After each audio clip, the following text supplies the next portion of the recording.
My contention is if you can become ridiculously easy to do business with, then it gives you a real competitive advantage. What I need in my business is I need reliability, I need predictability, I need simplicity.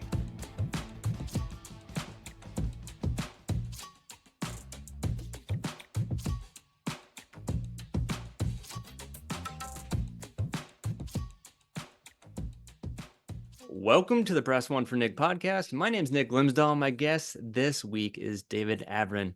He's the man, the myth, and the legend who consistently talks about how to focus on the customer experience, and not just the customer experience, but how to be ridiculously easy to do business with, which is the book that he's recently come up with that I'll let him kind of introduce, and he's showing it there.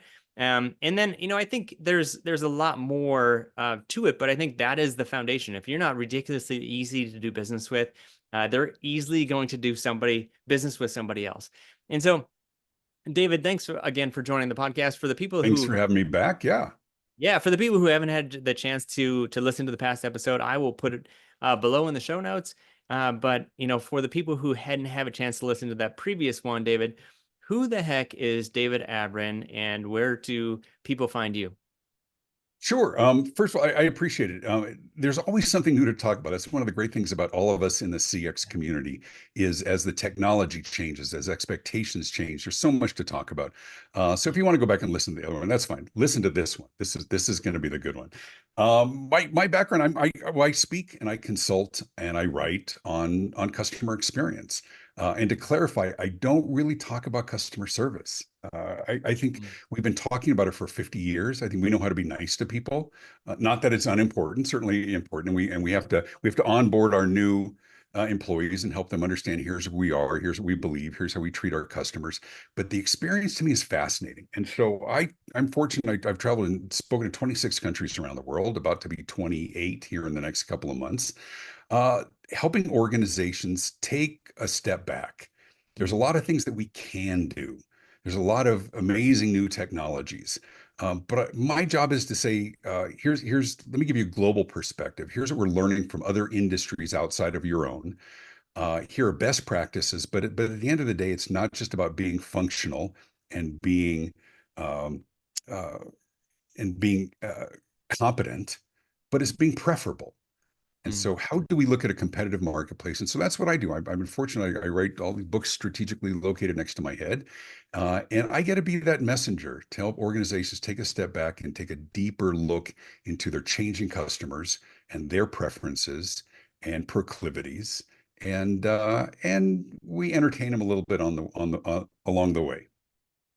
Yeah, that's awesome. My mission is to have fun serving others, because ultimately, if you're Yeah, not helping others succeed, you're failing. If you're not having fun through that journey, you should be doing something else. So, um, with that, let's kind of dig into the book a little bit. sure. I did have the opportunity to sift through it. I will go back and read the entire one. I promise, David. I highly recommend everybody else to do the same. But can you break down maybe some of the most common ways companies can make it hard for customers to do business with them? You know what? I think inadvertently, a lot of customers make it difficult to do business. I was on a podcast and someone was asking me, why is it that companies just don't get it? And I said, I'm going to take a different perspective. I think they do get it. Or Yeah. why don't they really care about it? I think companies care. I think people care. I think they do care. I think there's some very smart people and very good people working at very good organizations across the country and around the world. It's just hard. And we're trying to find this balance between an experience that our customers are receiving, customer journeys that are in some ways predictable. Because if we can predict our customers' path and when they learn about us and reach out and buy and select and customize and deliver and pay and all, if we can have a great level of predictability of that customer journey, then we can plan for that. We can budget for that, right? We can anticipate cash flow, and we can. The challenge is that your customers have never read your employee manual.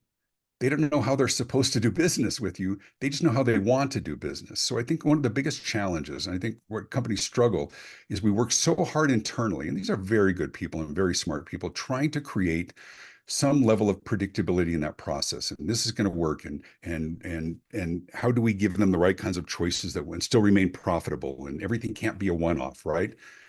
But at the same time, the customers are changing and what we're learning and the conveniences we're getting from others as well. I say this all the time. It is a great time, Nick, to be a customer. The choices, the conveniences, the options we have are like never before in history. It's a Yeah. tough time to be in business. And so that's part of the conversation, as you know, as all of our compatriots in this world know, is there's no shortage of excuse me, of new technologies that are being presented, some new options. What's the right thing for you, for your company? And so I think these conversations are happening. I think it's part of a big grand experiment right now of what works, what doesn't, what are we willing to put up with as customers, and at what point do we start pushing back? And we're learning all the time, and we get to be some of the teachers in that. So I'm always curious, people like yourself who do have that CX background, when do you start pushing back when there is friction in that journey? My big trigger is a Yeah. lack of choices. Don't make me do business with you the way you want me to do business with you. Probably the most obvious example is, and I'm one of these people, my wife and I argue about this because I hate self-checkout. I hate it. Every item is an unexpected item in the bagging area. No, I'm not naive. I mean, I know it's a good option. My wife loves it. She's very good at it. But you get big organizations say, no, no, no, but we give you a choice. I say, yeah, but it's not a choice. It really, when you have 27 self-checkout lines and one staff checkout with 9 carts waiting in line, it's not a choice. It's Yeah. social engineering. And Mm. so I'm human and I have a trigger, and my trigger is when I'm forced to do things that I don't want to do. And maybe it's a function of age. And so the lesson, of course, is always just give me options. And of course, there's a lot of other triggers. Triggers are being told no for stupid things. And no, that's sorry, that's our policy. I'm like, yeah, that's a dumb policy. But when organizations are rigid, I'll give you an example this morning. So I'm very fortunate. I get to travel the world. This was literally this morning. I'm going in November and I'm speaking in Vienna, Austria. And so my client booked my room at the Hilton something in Vienna.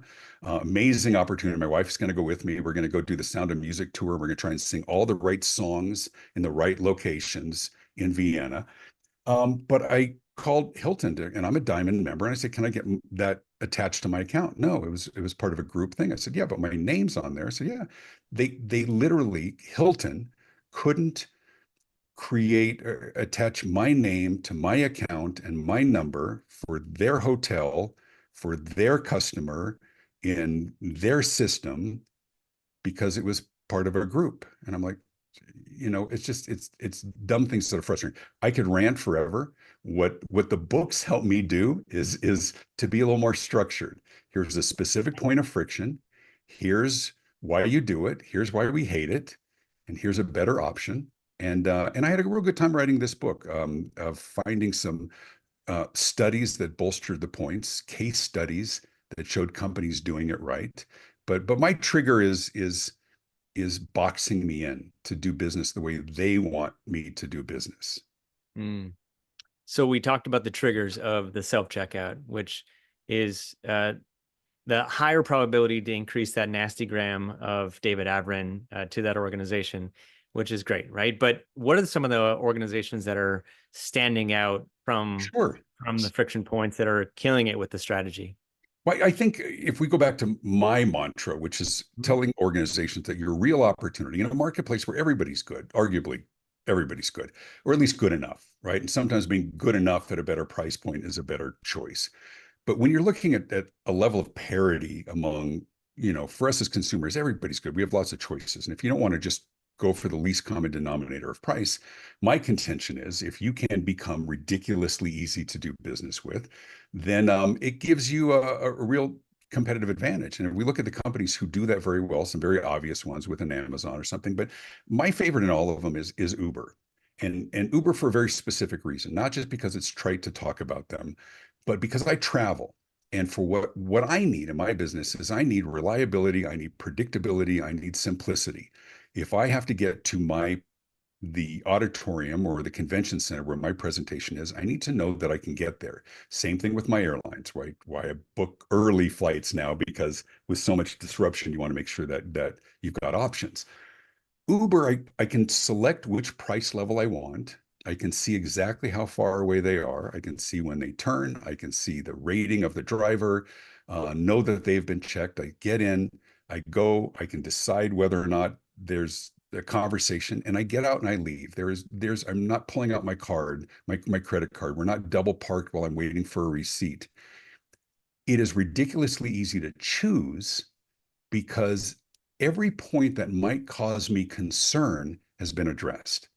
And it's a great lesson for those in business. As you think about your customer's journey, what along that journey, for whatever business you're in, might give that customer pause, right? Mm. If it's B2B and they're in construction, and we need to make sure we receive these materials before this vendor or this trade can do their work in the house, the tile people or whatever, we have to have a level of confidence, right? That this is going to happen the way it's supposed to happen. So what do we do in organizations? We create some level of transparency.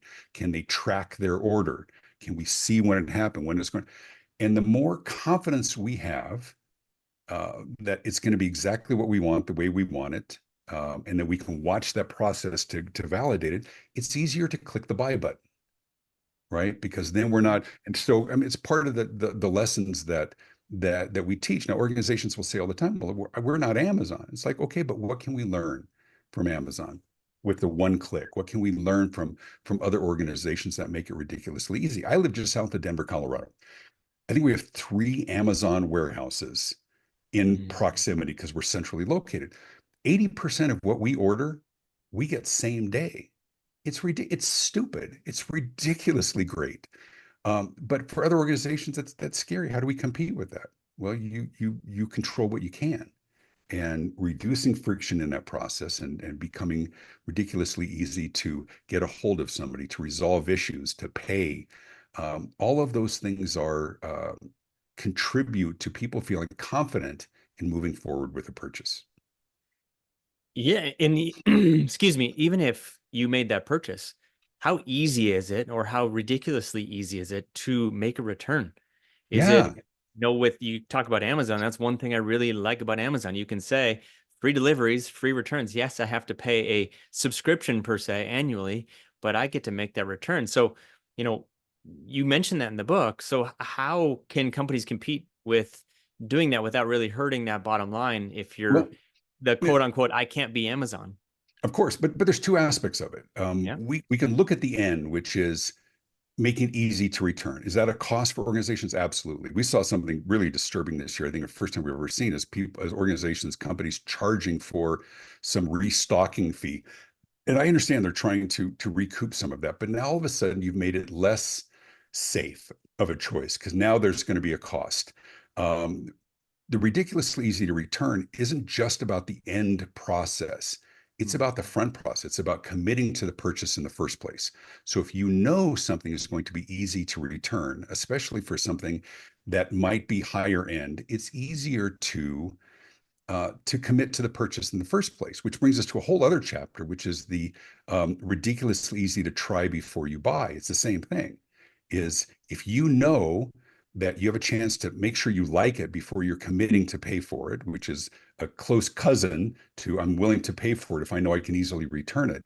Um, is companies really drop the ball, right? When something is a free trial, now it might be free trial for an app, to change your face and some fun things on your cell phone, or a free trial of a mattress for 90 days or return it, for free.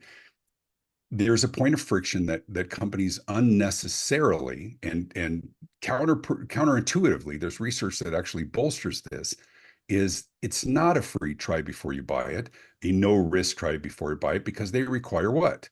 They require a credit card. And so, it's no obligation. You can try before you buy, but you have to give us your credit card. And of course, then our walls go up and we realize, oh, there's a catch. And so if you Mm. have something to say, we're going to make this safe for you, but there's a catch, then it's no longer safe. And Mm. sometimes we have to point some of those things out because it makes sense. It makes sense to require their credit card or their contact information in order for a free trial. And there's something there that's reasonable. But there was an interesting study, and I talk about it in the book, that actually showed that companies that don't require a credit card information for a free trial actually converted more sales, which is completely counterintuitive. but it's eliminate friction where you can, and certainly don't add friction to a process. If your goal is to be a really safe choice because it's you can try before you have to buy, then don't make a catch, right? So, Yeah. I mean, just examples. There's so many examples. We talk a lot about it in the book, but mostly I talk about them when I work with clients and what I do on stage as well. So I think the more barriers that you have for that customer, what does that do for not just loyalty, but trust on the front end? It damages it. But what's interesting is I heard somebody talking about that, and then you're creating all this tension, and I don't think you really are, because I think customers just leave before they get to that point, Yeah. right? When we look at, and there's a lot of studies around abandoned shopping carts. There's studies around abandoned membership signups, and what's the point? Where do they abandon? It's oftentimes is what's perceived as the catch, right? Some will do the long sales letter approach. I think as long as they tell the story long enough, and then you click to the next one, and they're taking you down this. And I've seen, I could map it out on a whiteboard.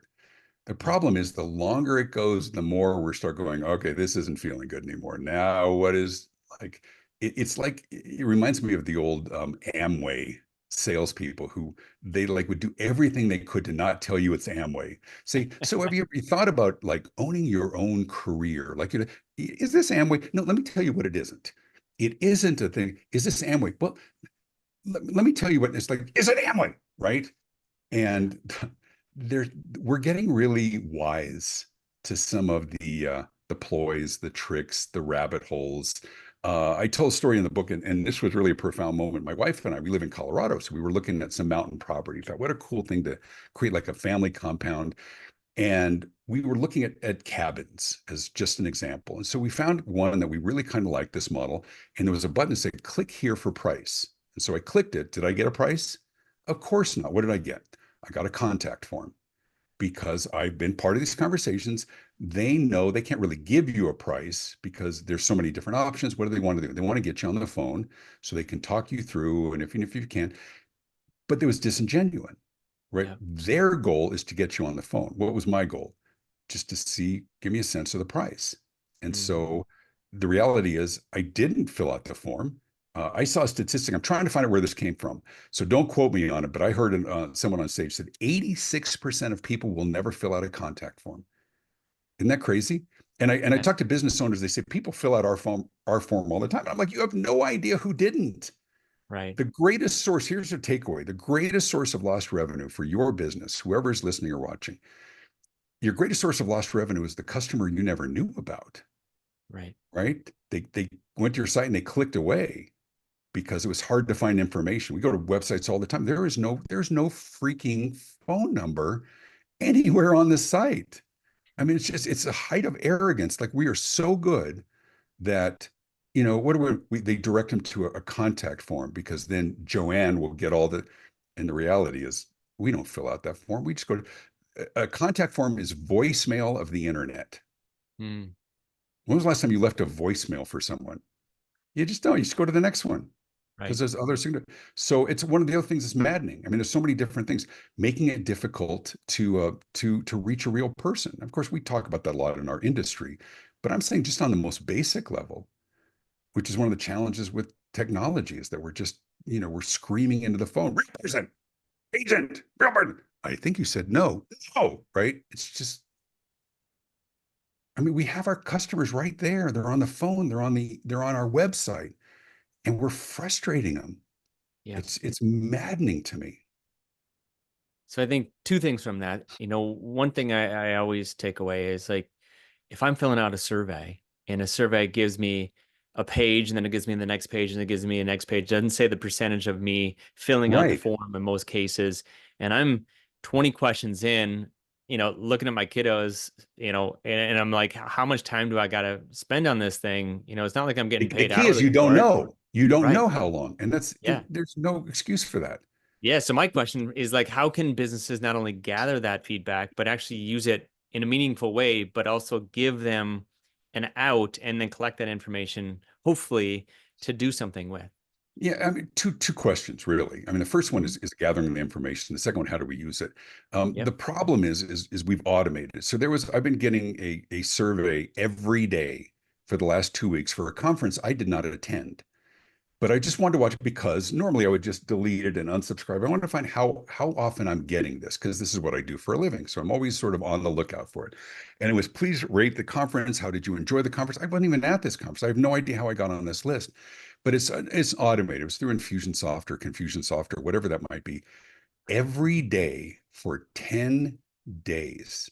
It's ridiculous. Now, what if I had had a good experience?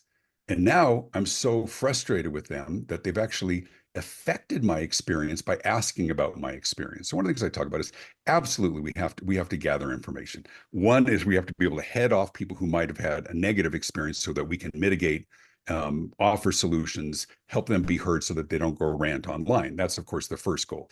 Second one Yep. is genuine feedback and information.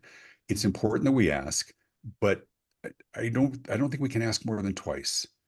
I don't think we do. I think a lot of studies show that we can sometimes get a better response on the second one, but beyond that, it's counterproductive. We're actually affecting the experience at that point. So there's a variety of ways of gathering. We all know different voice of the customer kinds of programs. It is important to ask, but I don't think we can ask too many times. You forgot to, this, or perhaps you overlooked our survey, and now I'm getting frustrated, right? How do we use the information? Boy, there's so many different ways. I think we have to. I think we have to have somebody who has responsibility for gathering that information, Yep. um, coalescing, deciding or ascertaining exactly what it means. But I think the most important part is, with the exception of intervening if something was really negative, is look for the trends. There's so many organizations who don't really have a sense of what's happening on the front lines because there isn't an official mechanism. And then when something blows up, they're like, "Why am I hearing about this for the first time?"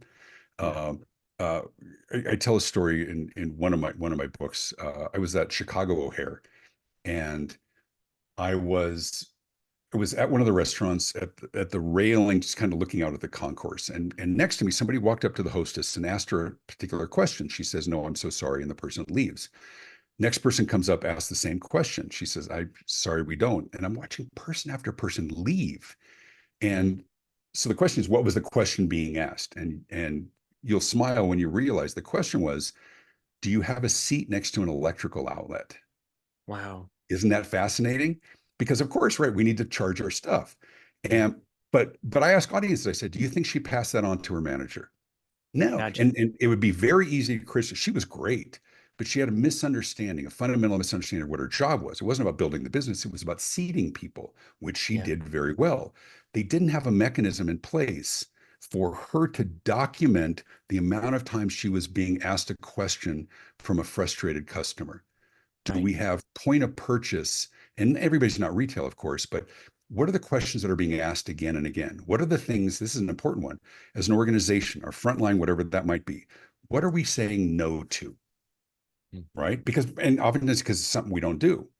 But one of the things we learned during the pandemic, we learned a lot of things, is we started asking the question, I don't know, could we do that?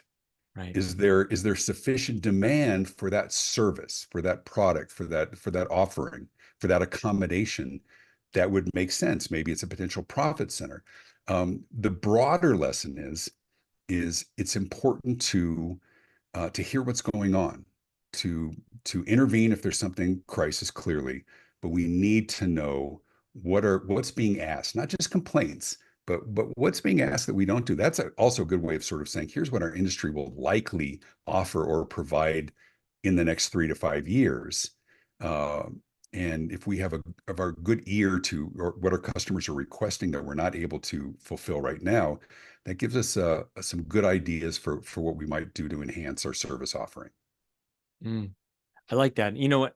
Let's say that a business owner is listening in, and maybe it's not a restaurant because they have an issues with they're no Sure. longer in business because they didn't have outlets in their location. But but they want to do something. They don't know where to start, and maybe it's the starting with what are the things that we say no to. But they want to find a way to be ridiculously easy to do business with. Where do they begin? What's step one for you? I think step one for me is to walk your customer's journey, and there's no brilliant science in that. It's really hard to look at our business with fresh eyes when we have such deep, knowledgeable eyes of our own business model. But imagine that person who's coming in for the first time. It sort of takes us back to 20 years ago. We would have secret shoppers go in and sort of say what's their perception. But our front door in many cases is the app. It might be the website. It might be a physical location. It might be an online catalog. Yeah. If you didn't know how to do what you do, how easy would it be to navigate the process? We've been saying this for 20 years, telling CEOs, call your own company and see how difficult it is to get to what you want. And we shouldn't be at a point where we're having to scream at the AI or chatbots or whatever else to get what we want. But the first step is walk that customer journey at every point. Is it intuitive? Is it simple? One of the reasons why I say I don't talk about customer service, it's absolutely important, but the experience is different, and the experience is judged by our customers. Was it frustrating? Was it complicated? Was it unnecessarily timely? Yeah. Me trying to get an answer this morning with Hilton to can you just put this reservation under my name so I can see it on the app? And the final answer was no. They could not put their customer on in their system to verify that I had a room, which gives me great comfort getting on a flight to Vienna. Um, and so it's walk it, but not just walk it with fresh eyes. Look for points of delay, because friction can be a lot of things. Are we saying no to stupid things? Right. It's we say no because it's easier. Let's treat everybody the same because it's easier. And I think one of the negative results of especially sort of this one of my chapters, of course, you had to cover ridiculously easy to get a hold of, which is different than ridiculously easy to resolve your issue. One has to happen before the other. Yeah. Is I have such a heart for customer service representatives, especially in call centers and others. I work with BPOs around the world, and at the risk of overstating it, I think it's cruel what these organizations are doing, because we know that the attrition rate is 40 to 45% for call center employees, because by the time they talk to the customer's already at a 12. They're already angry. They're already frustrated because they've tried so many different ways. They couldn't get to a real person. And now we're unleashing these frustrated, angry customers that we rely on for revenue. We're unleashing them on our call center employees. And I think it's cruel. And I think it goes back to your first question, which is what's one of your triggers? My trigger is option. Give people an off ramp. Yeah. Let them talk to a real person. But where there's so many points of it, which of course is what keeps us in business. But once again, I'll just go back to the fact I think leaders in business are working really hard on this, and they're trying really hard, but they're balancing two very, very different things, which is our financial security and profitability and predictability, balancing that against customer preference. Yeah.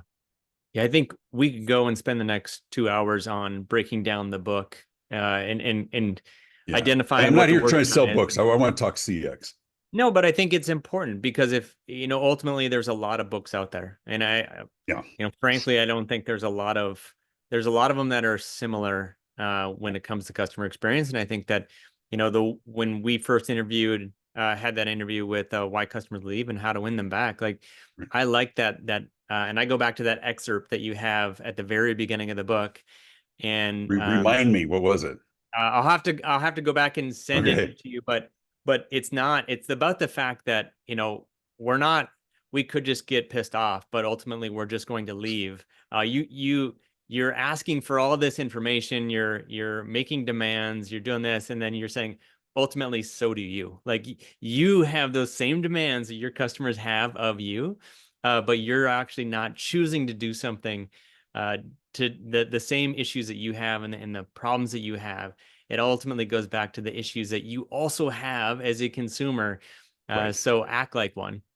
Well, as a business owner or leader, it's one of those things, and pardon my language, if you get pissed off by something, I guarantee your customers will as well.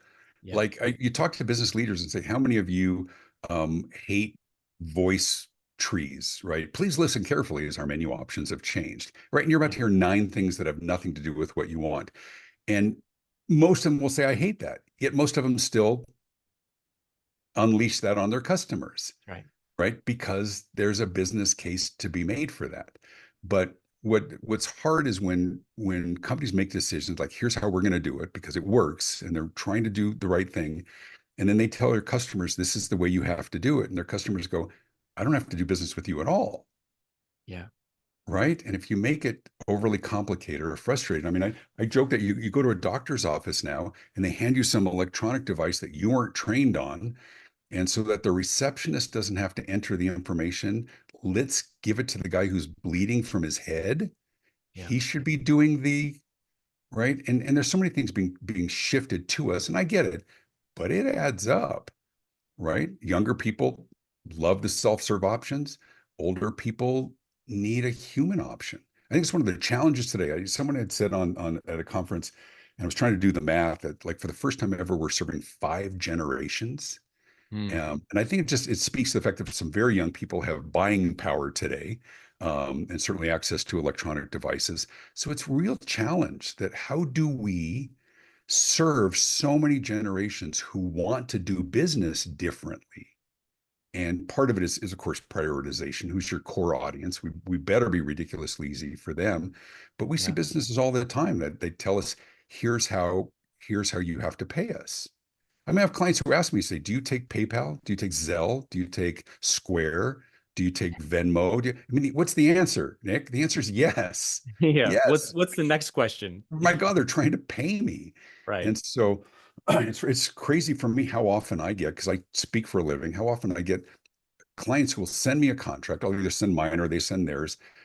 And I have to print it out, sign it. I don't have a scanner anymore, so I scan it with my phone. How professional is that? So I can return it to them. Do Right. they not know that we have DocuSign? But there's still companies who because it works. It always worked. But now I think it diminishes them when because it's an extra level of frustration. I got to print Yeah. something out. I got to go to a different level in my Mhm. office. Got to take a picture and try and find. Come on, we can do better. Yeah. Absolutely. So, for those who really like this episode, for those who didn't, it doesn't matter. But for Yeah. those who really like this We episode, love you anyway. We just saying we do. yeah. But how do people find you? Like where, how do Sure. they follow you? How do It's they go about connecting with you? it's David Avrin everywhere, Avrin. For social media, it's generally the real David Avrin because there's hundreds of fake ones. That's a catfish for another day. Um, but yeah, no, it's not hard to find. But yeah, just look me up at davidavrin.com if you want to send me an email. It's just david@davidavrin.com. I respond to everyone. But yeah, you have a chance to take a look at preview video. But the new book, I'm really proud of it. It's very, very, very conversational. It's not a rant.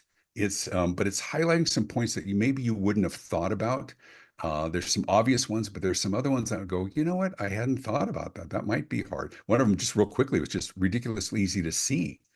Mm, Most revenue comes from customers over 50, but the materials are designed by people under 30, under 35. I can't read business cards. I can't read menus anymore. I need reading glasses.